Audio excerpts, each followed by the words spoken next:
Shavua Tov, avec cette nouvelle semaine, une très belle semaine, puisque nous aurons une paracha de la semaine à la fin, Shabbat Azinu, mais il y a aussi l'événement qui nous attend depuis quasiment 40 jours, depuis Rosh Chodesh Elul jusqu'à maintenant, 40 jours, c'est la fête de Yom Kippourim.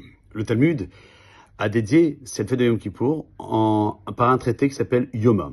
Et dans ce traité, à la fin, on nous enseigne que les fautes envers notre prochain ne sont pardonnées le jour de Kippour que si on se réconcilie avec l'autre et que l'on reçoit son pardon. Donc une obligation, avant d'arriver à la fête de Kippour, de se présenter à son prochain pour s'excuser si on a fait du lachon hara sur lui, si on l'a vexé, si on lui a fait honte ou lui a causé un quelconque dommage.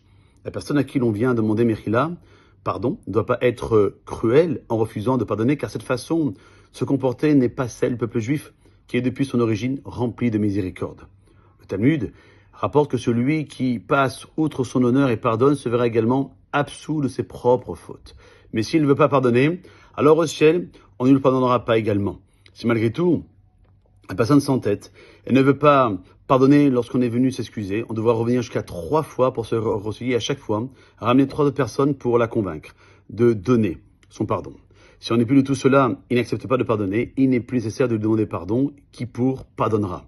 On n'oubliera pas aussi de demander Mechila à sa femme, à son rave, à ses parents, s'il a pu arriver qu'on les ait vexés ou touchés. Et dans le cas où on oublie de leur demander pardon, ils pardonneront de même. Tous les travaux qui sont défendus le Shabbat le sont aussi pour Yom Kippour. Les abstinences spécifiques à Kippour, applicables à toute la durée de Kippour depuis cette année, mercredi avant le coucher du soleil jusqu'à jeudi soir à tomber la nuit, sont au nombre de 5. Ils sont de manger et de boire.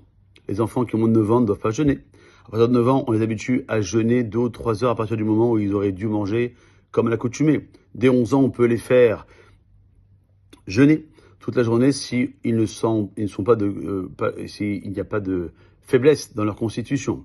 L'obligation de jeûner commence à l'âge de 13 ans pour les garçons et 12 ans pour les filles. Le deuxième interdit est l'interdiction de se laver.